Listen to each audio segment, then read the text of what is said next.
4 मार्च 2024 से 11 नवंबर 2024 तक केतु रहेंगे हस्त नक्षत्र में। जैसा कि हम सभी को पता है कि केतु जो है कन्या राशि से निकल रहे हैं और कन्या राशि में केतु 18 महीने तक रहेंगे।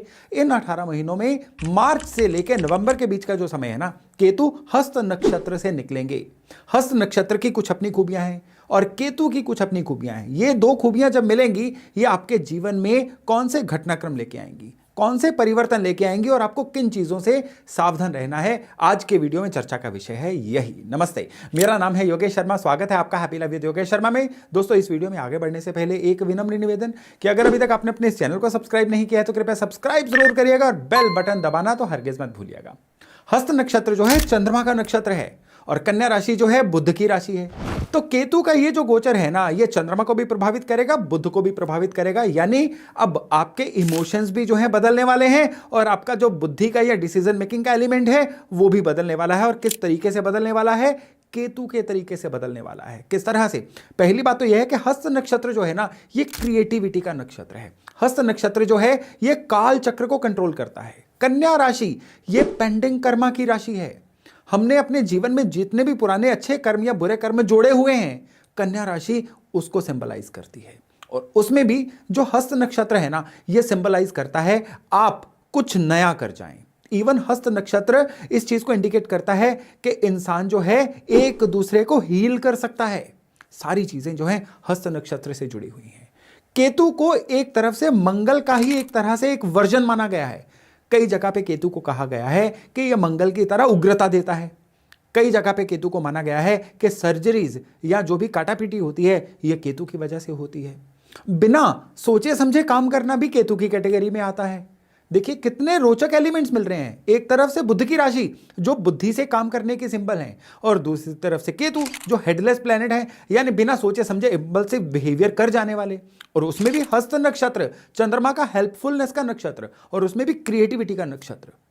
केतु जो है ये खाली बिना सोचे समझे काम करने वाली ऊर्जा नहीं है। डीप थिंकर भी केतु को कहा गया है। राज जानना केतु की कैटेगरी में आता है। जितनी भी जासूसी स्पाइंग की सर्विसेज होती है ना, ये केतु की कैटेगरी में आती है। किसी चीज को छिपा के रखना, राज रखना, ये केतु की कैटेगरी में आता है। केतु की कैटेगरी में जो सबसे इंपॉर्टेंट चीज आती है ना, वो होती है किसी भी चीज को एनालाइज करना, रिसर्च करना। तो ये सब चीजें जब मिलके आपकी राशियों पे क्या परिवर्तन लेके आएंगे, आइए जानते हैं।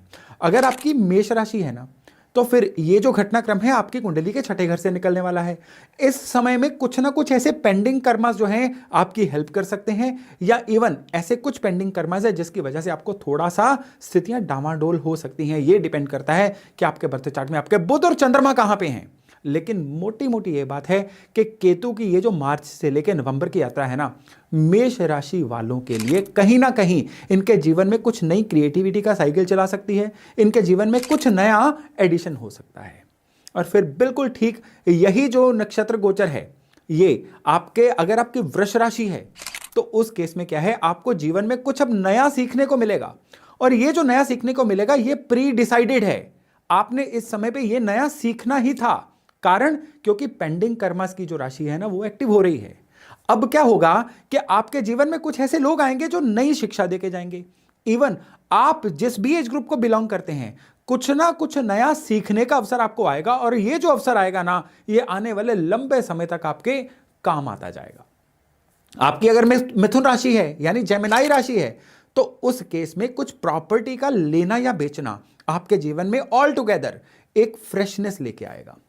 कई बार क्या है कि पुरानी कोई ऐसी प्रॉपर्टीज या ऐसी कुछ चीजें हैं जो बिक नहीं रही थी, अब वो बिकने का जो है वो सीन बनना शुरू हो जाएगा। और इवन अगर आप काफी देर से कोई मकान लेने का सोच रहे थे, कोई प्रॉपर्टी लेने का सोच रहे थे, वो भी जो घटनाक्रम है ना, अब आपके जीवन में संभव होना शुरू हो जाएगा। लेकिन ये प्लान्ड वे से नहीं होगा। ये जब भी होगा अचानक होगा, इसी फेज के दौरान होगा। अगर आपकी कर्क राशि है तो इस केस में क्या होगा, आपकी अपने भाइयों बहनों से कोई ना कोई तकरार रह सकती है और हर हालत में इसको अवॉइड करिएगा, नहीं तो इसके जो कॉन्सिक्वेंसेस हैं आपको परेशानियों के रूप में देखने को मिल सकते हैं। इवन इस समय में कुछ ऐसा रहेगा कि कुछ ऐसी छोटी यात्राएं होंगी जो आपके लिए परेशानी का सबब बन सकती हैं, टेंशन क्रिएट कर सकती हैं। इसलिए इस समय में जो भी यात्रा भी आपने प्लान करनी है ना, उसको भी प्रॉपर उसके अब प्रोज एंड कॉन्स जो है ना, उसको जांच के ही कोई ना कोई यात्रा प्लान करिएगा। और अगर आपकी है सिंह राशि, तो इस समय में आपकी जो भी संचित मनी है ना, वो किसी ना किसी अन्य इन्वेस्टमेंट में ट्रांसफर हो सकती है, ट्रांसलेट हो सकती है। कैसे? आपके पास कैश पड़ा हुआ था, आपने गोल्ड में इन्वेस्ट कर दिया, आपके पास कैश पड़ा हुआ था, आपने प्रॉपर्टी ले ली, या शेयर बाजार कमोडिटी में इन्वेस्ट कर दिया। यानी इस समय में चीजों को कहां इन्वेस्ट करें, पैसे को नया पुराना कैसे करें, ये चीजें काफी ज्यादा आपकी लाइफ में प्रोमिनेंट रह सकती हैं। इस केस में आपके परिवार में भी कोई बढ़ोतरी हो सकती है, और इस समय में परिवार की हेल्प की वजह से आप जीवन में कुछ अच्छा भी कर सकते हैं। और अगर आपकी कन्या राशि है तो फिर ये तो गोचर आपकी राशि में ही चल रहा है। हस्त नक्षत्र में जो केतु का गोचर है ना, आपकी राशि में चल रहा है। इस समय में आपको क्या लगेगा? आपको लगेगा कि अब आपको अपने जीवन का जो मकसद है वो पता चल रहा है।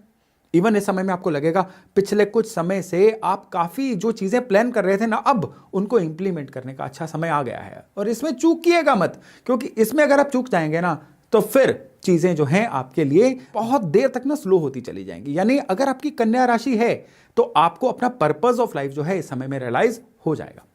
तुला वालों के लिए जो समय है ना, थोड़े से खर्चों वाला समय है, लेकिन ये खर्चे आपके कामकाज को बढ़ोतरी में होंगे, नई इन्वेस्टमेंट्स होंगी, नए वेंचर्स होंगे, और कुछ ऐसे नए लोग भी मिलेंगे जो आपके काम को आगे बढ़ाएंगे। और वृश्चिक वालों के लिए यानी स्कॉर्पियो राशि वालों के लिए ये जो गोचर है ये आपकी इनकम में किसी ना किसी तरह से बदलाव का, मैं बढ़ोतरी नहीं कह रहा हूं, बदलाव का समय है। ये बदलाव आपकी फेवर में भी हो सकता है और थोड़ा सा आपके अगेंस्ट भी जा सकता है। डिपेंड ये करता है कि आप काम किस तरह का करते हैं, क्योंकि केतु है ये जो देगा अचानक देगा, इसलिए अचानक आने वाली किसी भी घटनाक्रम के लिए आपको तैयार रहना होगा। और धनु यानी सेजिटेरियस, आप लोगों के लिए काम कारोबार में कोई रोल चेंज हो सकता है, नया रोल, नई जिम्मेदारी मिल सकती है। इवन जो लोग काम बदलना चाहते थे उनके लिए काम बदलने के भी बड़े अच्छे योग जो है ना इस फेज में बड़े अच्छे तरीके से बन रहे हैं। और मकर यानी कैप्रिकॉन वालों के लिए किस्मत कनेक्शन बहुत अच्छा मिलेगा, देव कृपा होगी। इस समय में आपके घर में कोई मंगल कार्य हो सकता है, या इवन इस फेज में आपकी लाइफ में भी कुछ ऐसा वैल्यूडेशन हो सकता है जो लंबे समय तक आपको याद रहेगा। और कुंभ यानी एक्वेरियस वालों के लिए इस समय में थोड़ा सा पेनफुल समय है। पेनफुल समय किस तरह से है कि इस समय में जो बुद्धि का ब्लॉक रहना है ना, ये आपको थोड़ा सा पीछे लेके जा सकता है। इसलिए यथासंभव आपको इस समय में अपनी बुद्धि को ब्लॉक होने से बचाना है। बुक रीडिंग करिए, आप सोशल मीडिया या एडिक्शन से दूर रहिए, और थोड़ा सा लाइफस्टाइल को डिसिप्लिन रखिए, तभी ये फेज जो है ना ये आपकी फेवर में जाएगा। और मीन वालों के लिए जो फेज है ना, शादी ब्याह का फेज है। जिनकी शादी ब्याह नहीं हो रही है, या जो लोग एसोसिएशन ढूंढ रहे हैं या पार्टनरशिप ढूंढ रहे हैं, उनके लिए कंपेनियन मिलने का समय है। विशेष तौर पे इस समय में आपको जीवन साथी की हेल्थ की एक्स्ट्रा ऑर्डिनरी तरीके से केयर करनी है। और ओवरऑल वर्ल्ड की बात करें ना, तो इस समय में थोड़ा सा जो कम्युनल हार्मनी है वो गड़बड़ाई रह सकती है। और वर्ल्ड लेवल पे भी जो चीज़ें हैं ना, स्टॉक मार्केट जो है ये काफ़ी ज़्यादा उतार चढ़ाव भरी रहेगी। और इस समय में जो ये नेचुरल क्लैमिटीज़ है ना, ये एक्सट्रीम लेवल पे दुनिया के कई हिस्सों में, विशेष तौर पे एशिया या भारत के आसपास के हिस्सों में देखने को मिल सकती हैं। तो ओवरऑल केतु का जो हस्त नक्षत्र है ये बड़ा हैपनिंग रहने वाला है। इस समय को सही रखने के लिए हर बुधवार को भगवान गणपति की आराधना करनी चाहिए। ओम गण गणपतये नमः का पाठ करना चाहिए। और अगर संभव हो सके तो स्ट्रे डॉग्स को यानी आवारा कुत्तों को कुछ ना कुछ फीड करते रहिए। केवल ये भर जो उपाय है ना, केतु के हस्त नक्षत्र के गोचर को आपकी 100% फेवर में बनाएगा। बाकी आपकी कुंडली में जहां पे केतु है उसके हिसाब से इस केतु को जरूर बैलेंस करके रखेगा, ताकि केतु का जो हस्त नक्षत्र का गोचर है आपकी हमेशा फेवर में रहे। तो चलिए दोस्तों, ये वीडियो, ये जानकारी यहीं तक थी। बहुत जल्द मिलते हैं नए टॉपिक, नए विषय के साथ। अपना खूब ध्यान रखिएगा। नमस्ते।